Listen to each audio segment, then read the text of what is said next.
Baik, pada tugas sejarah arsitektur kali ini saya mereview artikel terkait rumah adat tradisional Jepang.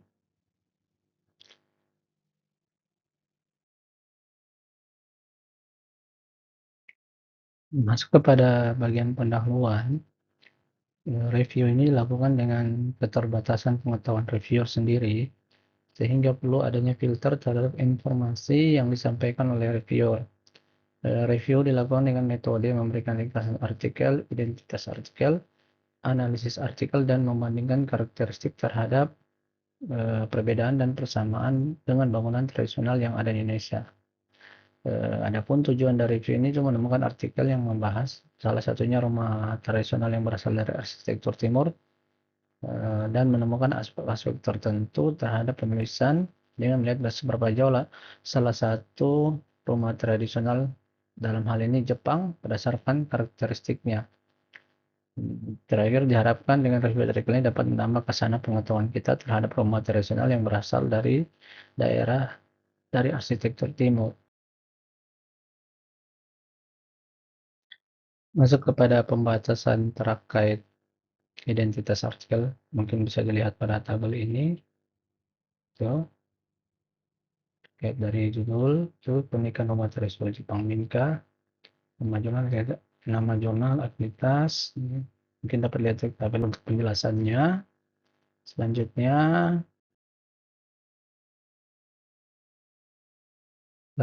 masuk ke pembahasan bagian analisis pendahuluan.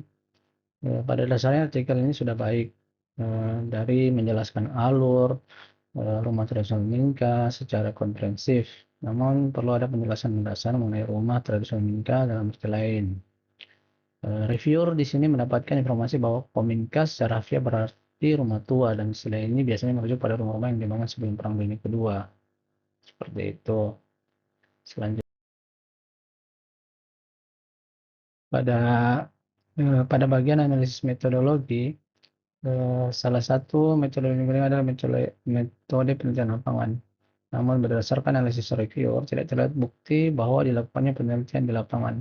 Hal ini berdasarkan dokumentasi yang dimasukkan dalam artikel tidak tercantum sumber dokumentasi. Nah, muncul pertanyaan kenapa? Karena biasanya kalau sumber dokumentasi pribadi itu membuktikan bahwa peneliti melakukan studi lapangan atau survei. Untuk itu perlu ada penguatan dari metode yang digunakan tersebut. Tentunya juga perlu adanya juga penulis menyebutkan dari lokasi masing-masing bangunan berada atau lokasi studi. Pada bagian analisis kesimpulan itu, pada kalimat yang di dalam kesimpulan itu, salah satu hal yang paling menonjol dari keunikan rumah tradisional Minka Jepang adalah terdapat pada elemen-elemen khas dalam dana rumah yang tidak terdapat pada rumah tradisional yang lainnya. Ini mungkin masih secara umum, jadi mungkin dipersempit lagi dengan menyebutkan ciri khas yang dimaksud seperti penggunaan pintu geser.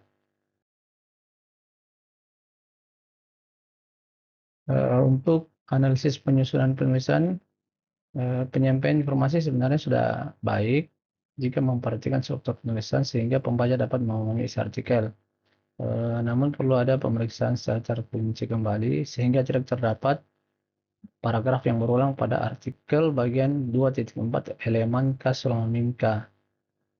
Hal ini terlihat pada poin 5 dan 6. Selanjutnya itu penulisan kata yang kurang lengkap seperti penulisan 2.4 elemen khusus rumah Minka. Mungkin elemen ini dimaksud elemen, seperti itu.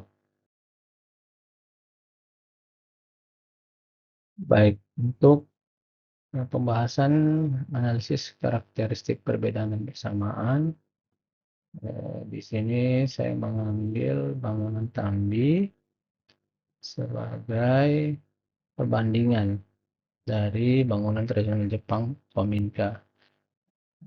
Yang paling umum itu sifat bangunan tradisional yang selalu bersinergi dengan alam merupakan kesamaan yang paling besar. Ini saya bagi lagi ke pertama bagian lantai.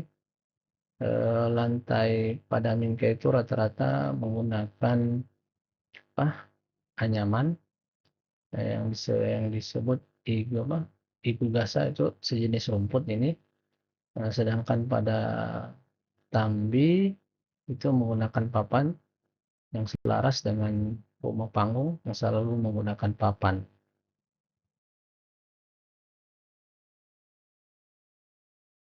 Untuk bagian kedua itu bagian dinding, eh, hampir di pura bangunan ini tidak terdapat dinding secara utuh. Atap yang ada sudah berfungsi sebagai dinding. Eh, Hal unik yang terlihat pada penggunaan pintu, pemingka dan mingka itu selalu menggunakan pintu geser. Ini pintu geser. Sedangkan pada Tambi itu menggunakan pintu swing.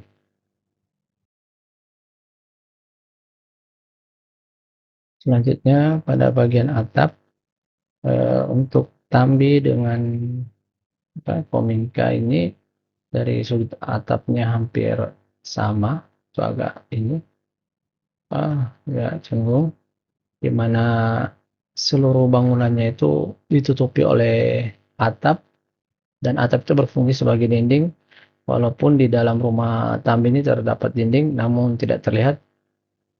Itu untuk bahannya kalau dari Tambi itu terbuat dari daun rumbia, sedangkan kalau Kominka ini terbuat dari jerami. Ini berdasarkan ketersediaan bahan di daerah tersebut.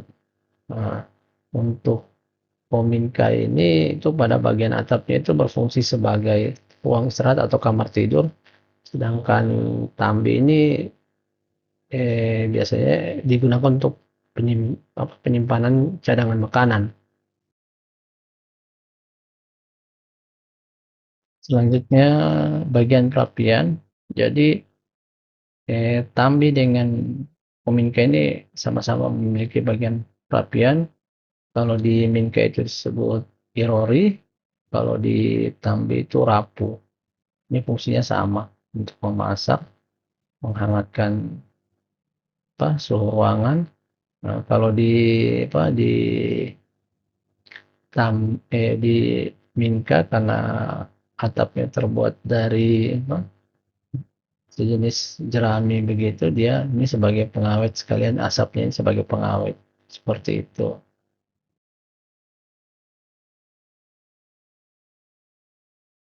Baik, untuk kesimpulan, secara umum artikel ini baik dalam menyampaikan informasi terkait judul. Pembahasan yang dilakukan cukup detail berdasarkan elemen-elemen yang terdapat pada bangunan Minka. Beberapa hal yang perlu diperhatikan yaitu penguatan terkait hal-hal yang berhubungan dengan Minka, seperti adanya makna lain dari Minka yaitu Peminka. Perlu ada juga adanya penamaan-penamaan sumber-sumber informasi yang bisa mendukung dari penulisan karena topik rumah Minka memiliki banyak informasi yang perlu diketahui. Selanjutnya struktur penulisan mungkin dapat menggunakan apa pengecekan secara otomatis pada aplikasi yang digunakan dalam penyusunan tulisan. Selanjutnya bagiannya referensi ini, referensinya rata-rata dari website itu, dan rata-rata ini berbahasa Inggris websitenya, saya translate kembali. Ini untuk buku saya agak agak sulit, belum, mungkin ada tapi saya tidak menemukannya. Itu kekurangan saya mungkin seperti itu. Baik, di akhir presentasi saya mengucapkan banyak terima kasih untuk kritik dan sarannya. Saya harapkan untuk wayan ke depan, permohonan maaf apabila ada kekurangan dan kekeliruan dalam penyampaian presentasi ini, terutama eh, terlambatan saya memasukkan laporan ini. Baik, akhir kata, wassalam.